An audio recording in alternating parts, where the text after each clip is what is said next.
this is the finished product. So that's now been welded on there. And then this caliper will bolt into there like that. And then this here ends up going on that axle. So I'll show you what's going on here. So this is the old one. So the wheel sits on there and the brakes are inside there. So quickly whip this off. Good. It's all good, you know. So you can see the difference. That's about, I don't know, I'll say it's like 15 kilo. That's probably about 10. So you lose about 5 kilo. That's the way. But look at the size difference, you know. Old school, new school. And it's good you can adapt it all as well. Go from drums to discs. So yeah, the welding's really good. You can tell I'm a professional welder. Check that out. Get real close. He's not going to tell you about the 5 skitties he's had yesterday trying to put them on. Nah, I didn't skip it off. Look at that real nice weld. That's alright. She'll be working.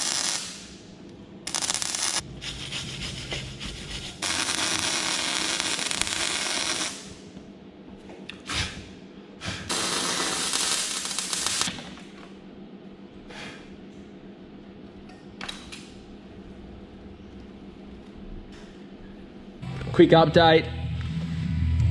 Got the beige paintbrush and we're just painting these axles here, make them all nice, and then we'll be able to put the brake calipers on. Brake calipers, pads and everything. Bloody GoPro died on me. So we finished painting all these. They look pretty good. That's where the dust cap on the rear of the bearings will sit. So that's why we didn't paint any further than this. And then here are the back of the hub. So inside here is a bearing and this one here is a dust cap. I've greased all them up, packed them all with grease and slammed them in there. So they're a real tight fit. You have to get something that's like, goes over that whole circle and you just tap it in nicely with the hammer. Over this side, I've got the caliper on, pads are in, just working out where I'm going to run these hydraulic lines. They've actually got to link up together, they're a T-section. But yeah, that's in now. And they're spinning. So that's good sign. So as you can see the back, that's what I welded on. That's where the old one used to sit, adapted that. Now these calipers sit perfectly in there. Alright, I'm going to show you guys how to pack a bearing. Because you should be able to do your own bearings when it comes to trailers. There's not much to caravans or any other trailer, so maintenance will save you. So you just want to grab a fair bit of grease. Make sure it's the right grease for the bearings. And you just want to see all these in here, they rotate. All these, you can see that, continuous. So if they're running real hot, when you're going down the road, you need something to lube them up. So I like to push from the bottom with all the grease, like so.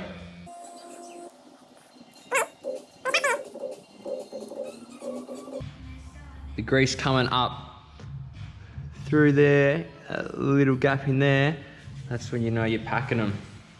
You just want to do that all the way around.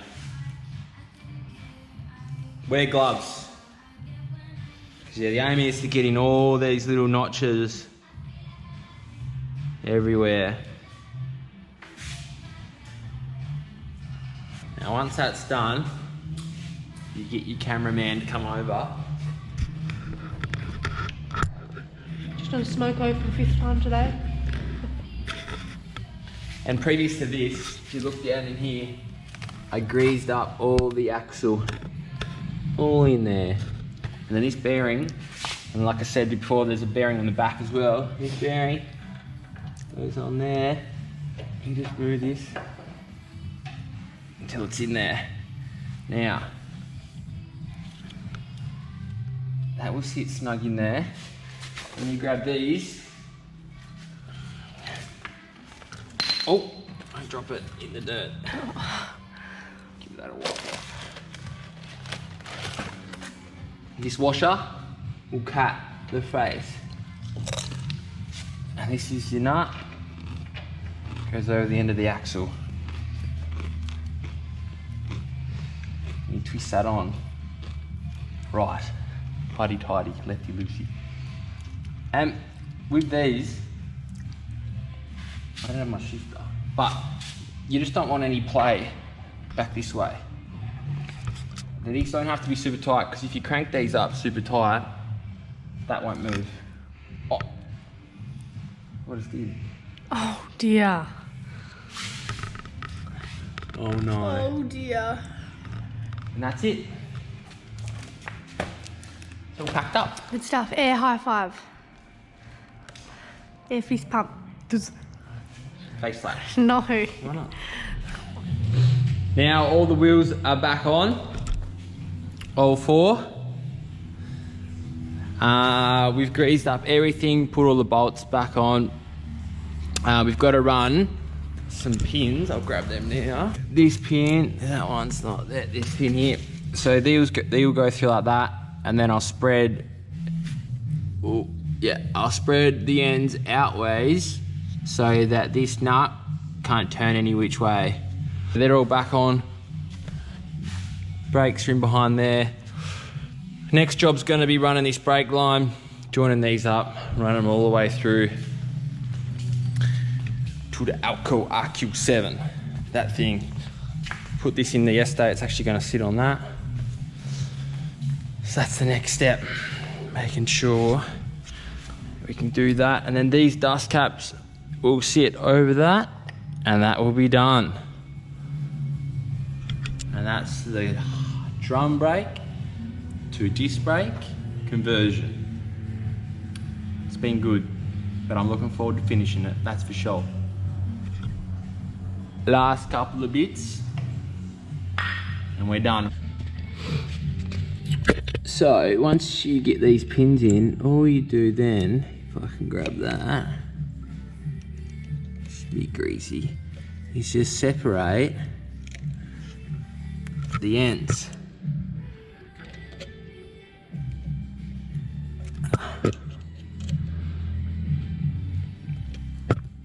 So that the pin can't go back up through the hole. I bloody gave up on these things. I think I need a special tool that goes around here, and then you put it on there and then hit it once, because I was tapping for ages and I couldn't get it, so I moved on. I'm onto the hydraulic lines and the brakes. So this is what's going on here. Looks a bit better like that. That's a bit better. Yeah, so they're all hooked in onto the calipers behind there. T-section this up. That's gonna run down and through there into another T-section here. That one I've still got to do over there. That will run all the way through, down along the trailer, up into the Alco RQ7, and that's where that will sit. 2 bolts there and 2 bolts on the other side. And then the power will come out there and then go up that way to the car. So I've just got to do this side, and then that will be done. Then the brakes will be done. Then I've got to put the hydraulic fluid through it, pump it all through, make sure there's no air in the lines, and then make sure there's no leak in the line either. But yeah, these are just little T-sections. So yeah, I've got to just hook this up this side as well, out there somewhere, and it will be nearly done. I'll show you guys how I flare it up. So first you actually got to cut the size of copper you need with this little tool. This little blade on the inside. So that's cut that. So that's as much as I need. And then you grab this thing.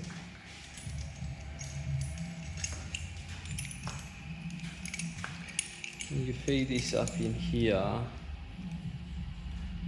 about that far. That'll tighten. Little piece. Fits in there.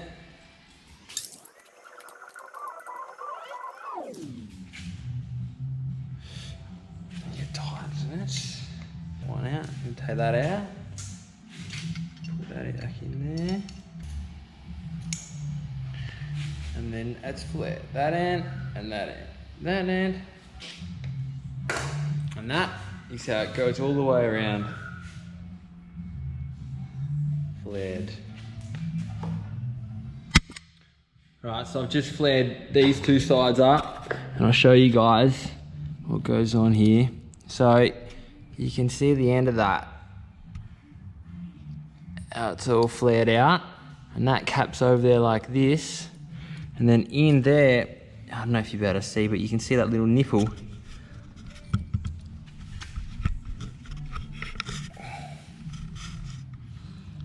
That's why, put it in there, and then screw it up, and it caps, that flared bit of copper caps over the nipple inside of this, inside of these, inside of that. So when it all gets tightened and the pressure's run through in the hydraulic, it hasn't got anywhere to go but through that little hole. Check her out. Just getting the last couple of sheets off the cruiser. And then we're just laying it down, get a feel for it. But this is where we're going to leave you this week on a little short episode. We haven't really done a whole lot because we've been waiting for this flooring to come. Yeah. And yeah, we're just in a bit of a buffer period, so yeah, hopefully the next episode we'll be doing more stuff. Nah, definitely more stuff next episode. But yeah, just give you a rundown of how we just converted the brakes pretty much though. Hope you enjoyed it. And now, don't forget to hit the like button. But first, hit the subscribe button. We would very much appreciate it. And I hope you're really enjoying the build because it's definitely keeping us on our toes. So I actually forgot to show you guys what the finished product looks like. So this is it here. We've wrapped the plastic protective strip around all the copper. Everywhere, that all runs down the front. Same on the other side. All through here. I've still just got to clip them onto there so it doesn't shake obviously. That's all secured on there. So it's looking good. I'm so glad that job's over. What else? Yeah, we got the flooring. Just glued this one down. Have glued this one down. And we did like a test sample just to see how strong it is on these. Like the metal to the fiberglass, and I'm struggling to rip it off. Like it is strong. So yeah, that one's all done, that one, and then a couple more. We're giving it like 24 hours to cure, so, but you'll see that guys in the next episode.